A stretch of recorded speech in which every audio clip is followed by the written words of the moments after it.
প্রিয় দ্বাদশ শ্রেণীর শিক্ষার্থীবৃন্দ, অনলাইন ক্লাসে তোমাদের স্বাগতম। আমি রঘুনাথ বণিক, সহকারী অধ্যাপক, পরিসংখ্যান বিভাগ, মাইলস্টোন কলেজ। কেমন আছো তোমরা প্রিয় শিক্ষার্থীবৃন্দ? আশা করি তোমরা সবাই ভালোই আছো। আজকে আমাদের পরিসংখ্যান প্রথম পত্রের দ্বিতীয় রিভিশন ক্লাস, বিস্তার পরিমাপ, চতুর্থ অধ্যায় থেকে। গত ক্লাসে আমরা তোমাদের একটি সৃজনশীল প্রশ্ন করিয়েছি। প্রিয় শিক্ষার্থীবৃন্দ, আজকে আমরা এই অধ্যায় থেকে আরেকটি সৃজনশীল প্রশ্ন নিয়ে তোমাদের সাথে আলোচনা করব। তো চলো প্রিয় শিক্ষার্থীবৃন্দ, আমরা প্রশ্নটি পড়ে নেই।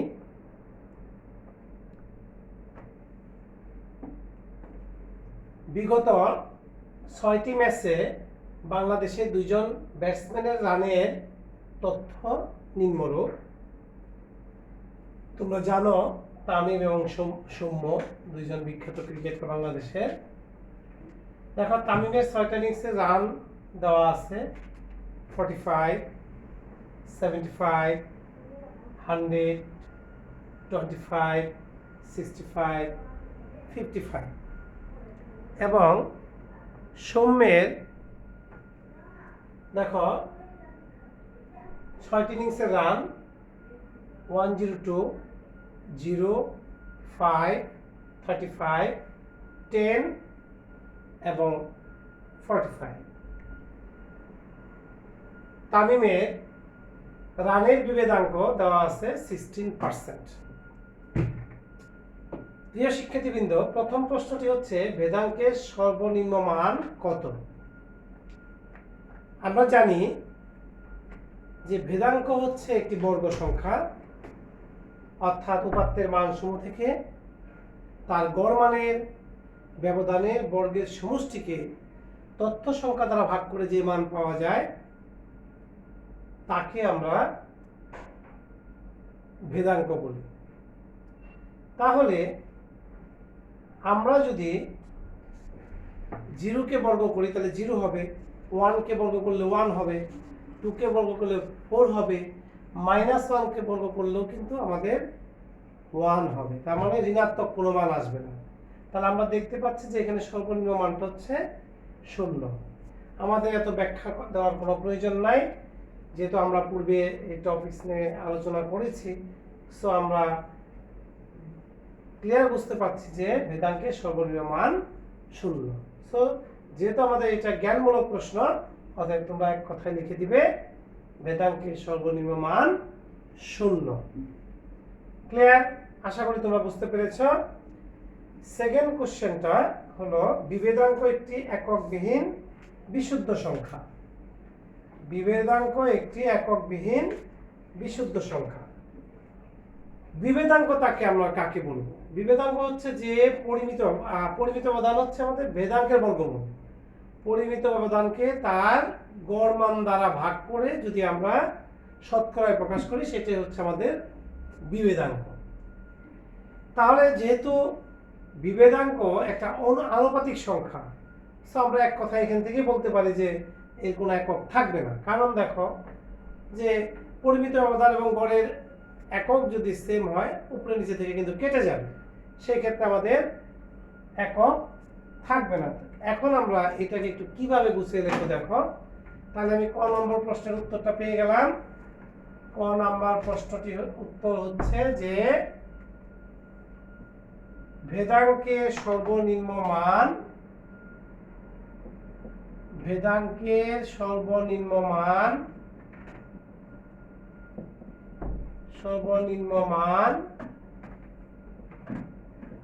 0। ওকে, 1 আমরা পেয়ে গেলাম, 1 পেয়ে গেলাম। খ নম্বরে আসো, বিভেদাঙ্ক একটি এককবিহীন বিশুদ্ধ সংখ্যা। একদম এটা আমরা প্রথমে লিখবো হ্যাঁ, যদি প্রশ্ন দিয়ে বলে তাহলে আমরা বলবো হ্যাঁ বিভেদাঙ্ক একটি এককবিহীন। এভাবেও প্রশ্নটা থাকতে পারে, বিভেদাঙ্ক কি এককবিহীন বিশুদ্ধ সংখ্যা? ব্যাখ্যা করো। তো তখন আমরা লিখবো যে হ্যাঁ বিভেদাঙ্ক একটি এককবিহীন বিশুদ্ধ সংখ্যা। তাহলে আমরা যেহেতু আমাদের বলা হয়েছে বিভেদাঙ্ক এককবিহীন বিশুদ্ধ সংখ্যা, তাহলে বলেই দেওয়া আছে বিভেদাঙ্ক একটি এককবিহীন বিশুদ্ধ সংখ্যা। বিভেদাঙ্ক একটি এককবিহীন বিশুদ্ধ সংখ্যা। এরপরে তোমরা কি করবে, বিভেদাঙ্ক সংজ্ঞাটি দিবে, লিখে দিবে। যে আমরা জানি বা আমরা কিভাবে এটা ব্যাখ্যা করি দেখো। প্রথমে তোমরা সংজ্ঞাটা দেখো যে কোন তথ্য সারির পরিমিত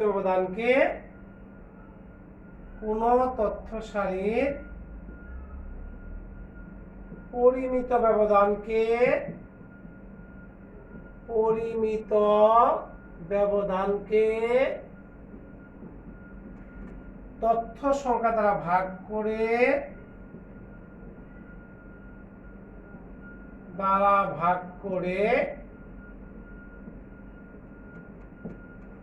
শতকরা প্রকাশ মানে 100 দ্বারা গুণ করে যে মান পাওয়া যায়,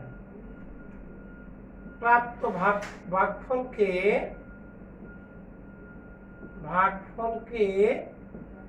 100 দ্বারা গুণ করে 100 দ্বারা গুণ করে যে মান পাওয়া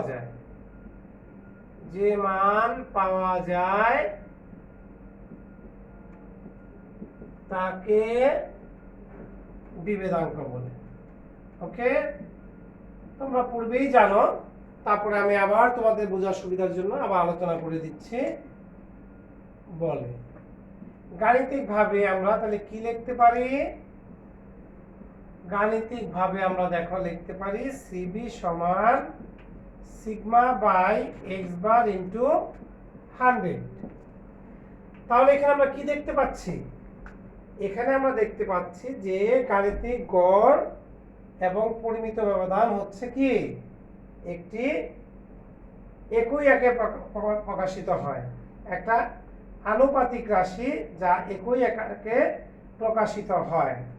ফলে বিভেদাঙ্কের লব হরের যে এককটা আছে সেটা কি হবে, একক মুক্ত হয়ে যাবে, তাই না? তাহলে আমরা উপরে লিখি যে যেহেতু গাণিতিক গড় ও পরিমিত ব্যবধান, যেহেতু গাণিতিক গড় ও পরিমিত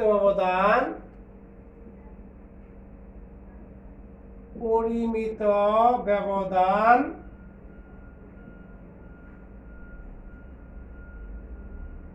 একটি আনুপাতিক রাশি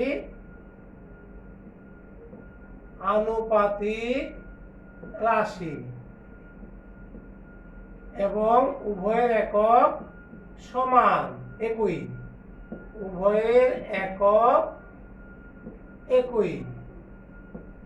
তাহলে কি হবে, তাহলে বিভেদাঙ্কের লব হরের একক কি মুক্ত হয়ে যাবে। তাহলে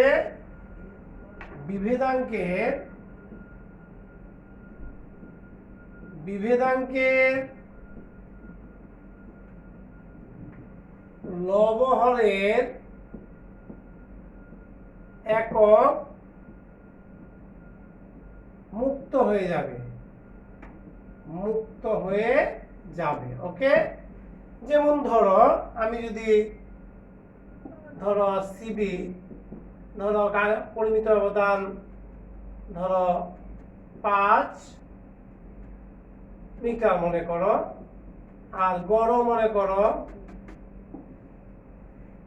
3 মিটার, তাহলে কি একক এই মিটার কেটে যাবে, ঠিক আছে? তার মানে তাদের কোনো একক থাকবে না। তাহলে আমরা যদি একটা উদাহরণ দেই তাহলে আমরা লিখতে পারি, এখান থেকে আমরা বলে দিতে পারি যে অতএব বিভেদাঙ্ক একটি একক মুক্ত বিশুদ্ধ সংখ্যা। আমরা যদি একটা উদাহরণ দেই, ধরো কোন এক কারখানায় শ্রমিকের গড় বেতনের গড়, উদাহরণ কোনো কারখানায় শ্রমিকের বেতনের গড়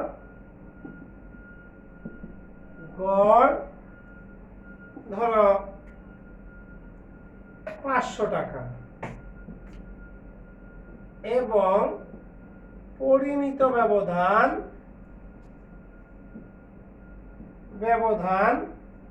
মনে করো 10 টাকা,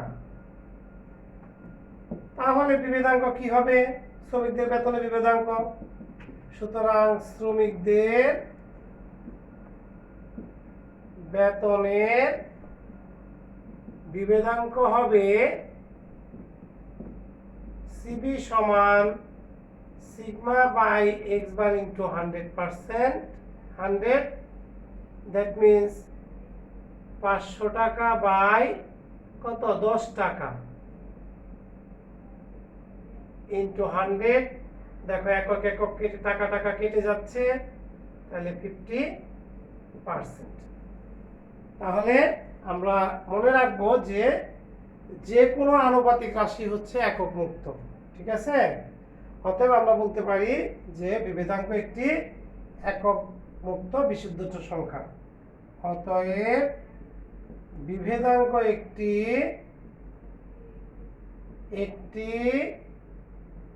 একক মুক্ত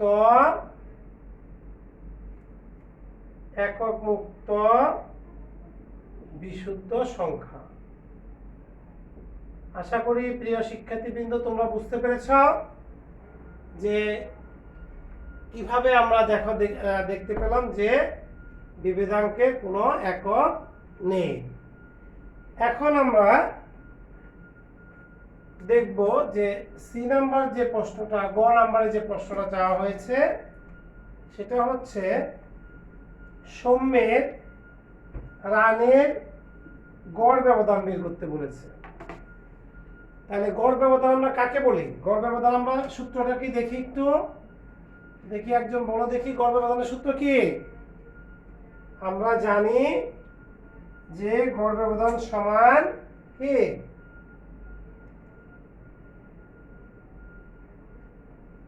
আমরা জানি গড় ব্যবধান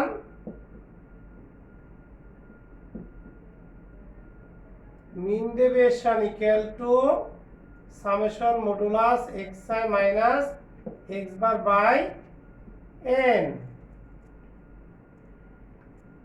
দেখো আমাদের এখানে মনে রাখবা যে এই যে xi দ্বারা বোঝায় তথ্য সারির উপাত্তের মানগুলো, x বার হচ্ছে উপাত্তের মানগুলোর গড়, n হচ্ছে উপাত্তের কয়টা সংখ্যা আছে তার সংখ্যা, কয়টা উপাত্ত আছে তার সংখ্যা। তাহলে দেখো আমরা গড় সমান কি জানি, x বার সমান সামেশন xi বাই n।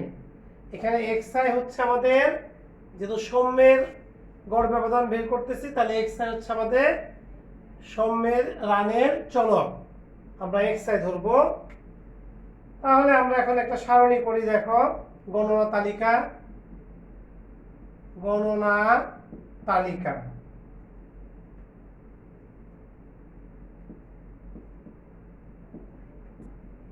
করে নেই। তাইলে আমাদের পরিসংখ্যানে যে কোনো অঙ্ক করতে গেলে আমাদের এই গণনা তালিকাটা মাস্ট, মনে রাখবা এই তালিকা আমাদের করতে হবে।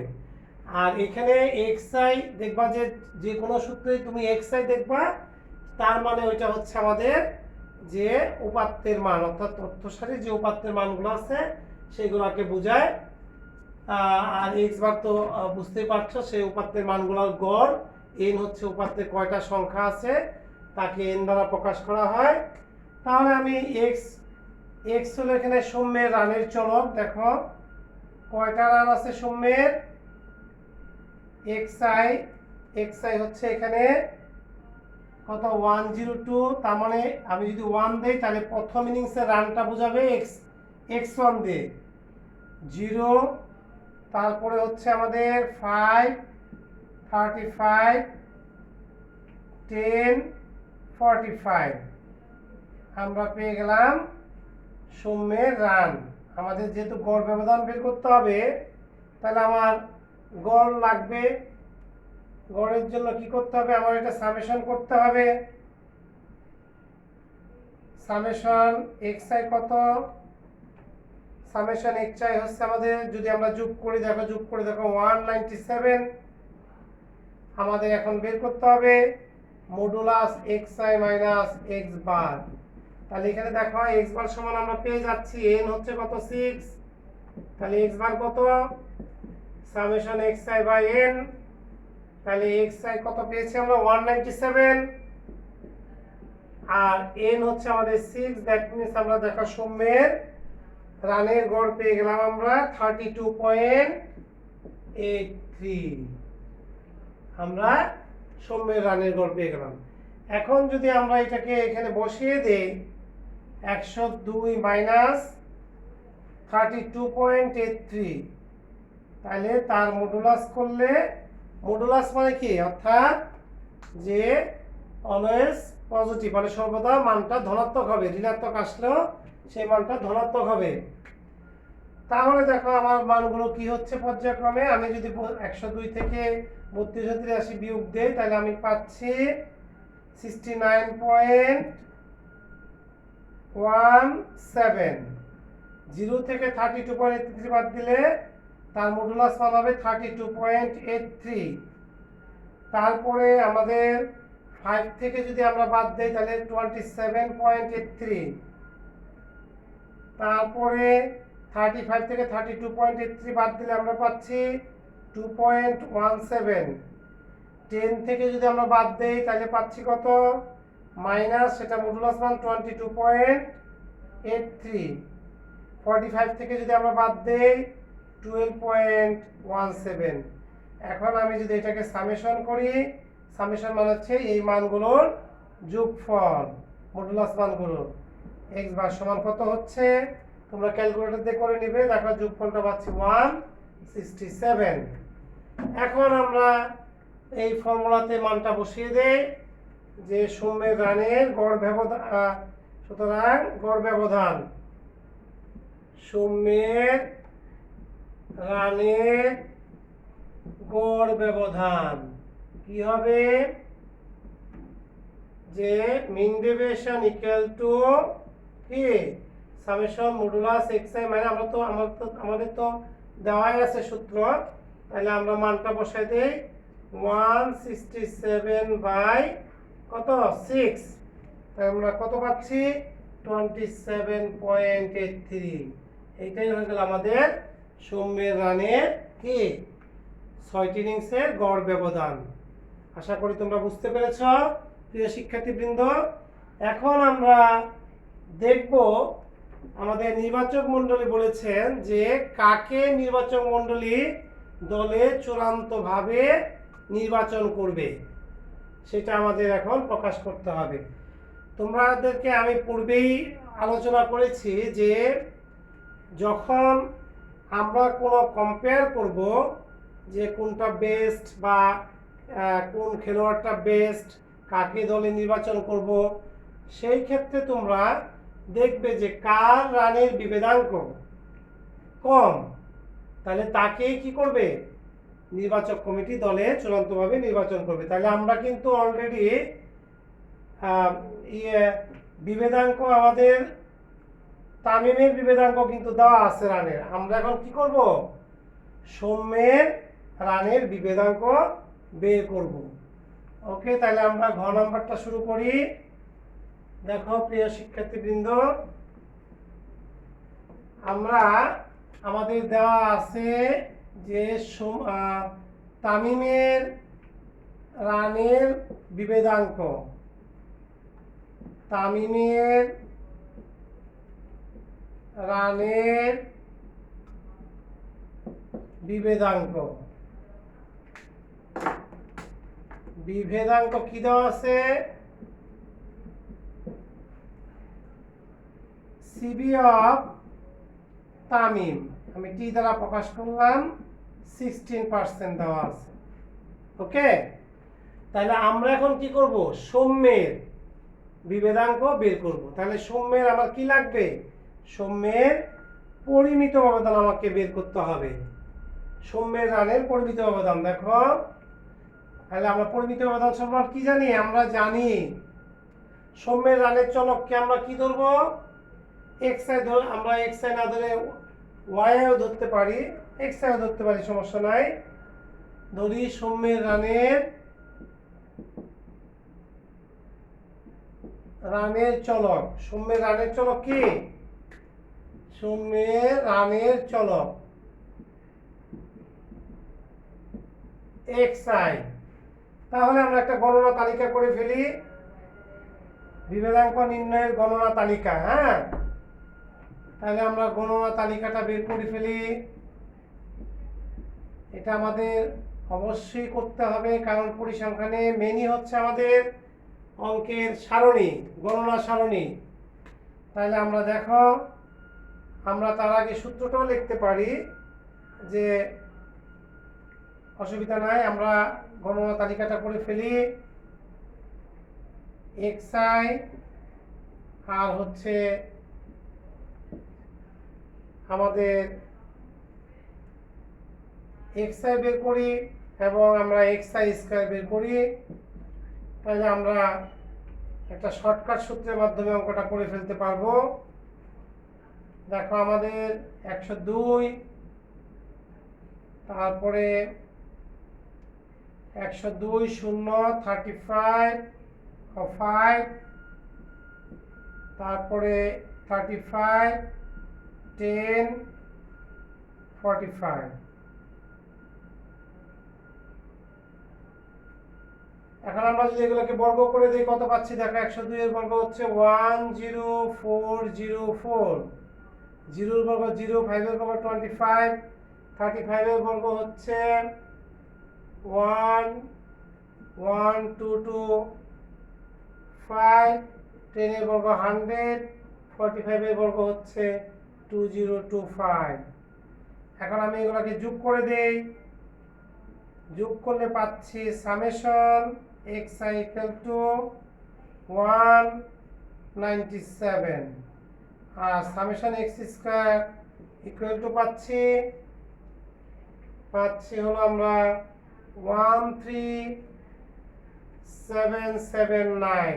তোমরা ক্যালকুলেটরে যোগ করে দেখে নেবে, ঠিক আছে? এবার আসো আমাদের পরিমিত ব্যবধান আমরা বের করার আগে আমাদের গড় লাগবে। তাহলে আমরা গড় কত পেয়েছি? আমরা গ থেকে পাই, গ হতে পাই এক্স বার কত পেয়েছিলাম? এক্স বার আমরা পেয়েছি 32.83। এখন আমরা সূত্রটা লিখি, পরিমিত ব্যবধান সমান root over summation xi square by n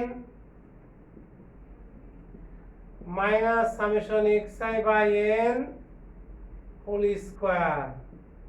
দেখো এই সূত্রে এখন তুমি মানগুলো বসিয়ে দাও, রেজাল্ট বের হয়ে যাবে।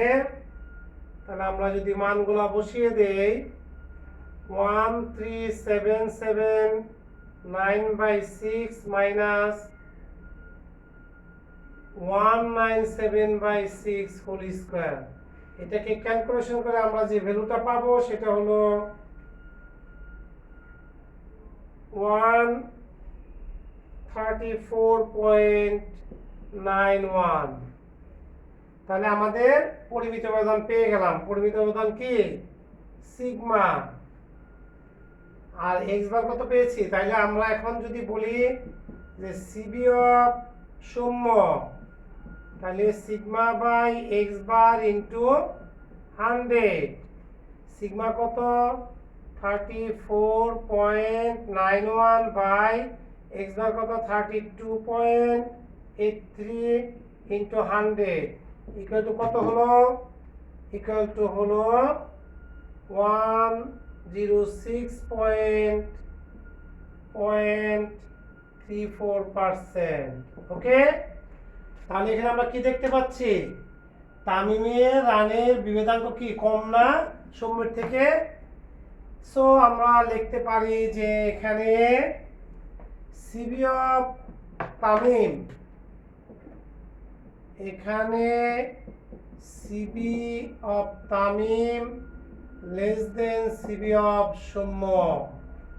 তাহলে এখান থেকে আমরা কি বুঝতে পারছি, যেহেতু সৌম্যের তুলনায় তামিমের রানের বিভেদাঙ্ক কম, সুতরাং তামিমের দক্ষতা বেশি, অর্থাৎ যার বিভেদাঙ্ক কম তার দক্ষতা বেশি। যে এখানে কি আমরা লিখব, যেহেতু সৌম্যের তুলনায় তামিমের রানের বিভেদাঙ্ক কম, তামিমের রানের বিভেদাঙ্ক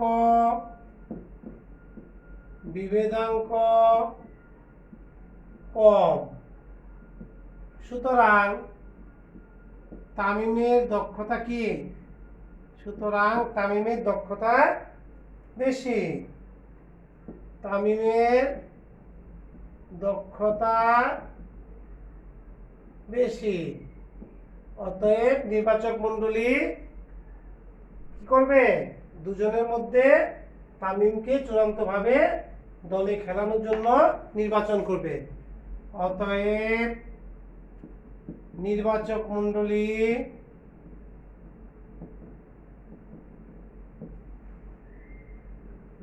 দুজনের মধ্যে তামিমকে চূড়ান্তভাবে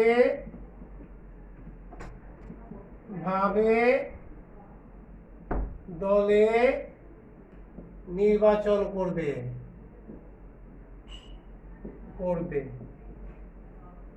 তোকে প্রিয় শিক্ষার্থীবৃন্দ, আশা করি তোমরা ক্লাসটি খুব ভালোভাবে বুঝতে পেরেছ। তো প্রিয় শিক্ষার্থীবৃন্দ, তারপরেও যদি তোমাদের ক্লাসটি বুঝতে কোথাও কোনো সমস্যা হয়, তাহলে তোমরা ভিডিওটি বারবার অন করে দেখবে। তারপরও যদি তোমরা বুঝতে না পারো, তাহলে আমাকে আমার পার্সোনাল আইডিতে রিং করে তোমরা ভালো করে যেখানে প্রশ্ন থাকবে বুঝে নিবে। তো প্রিয় শিক্ষার্থীবৃন্দ, তোমাদের আন্তরিকভাবে ধন্যবাদ জানিয়ে আমি আজকে আগামী ক্লাসের আমন্ত্রণ জানিয়ে এখানেই শেষ করছি। খুদা হাফেজ।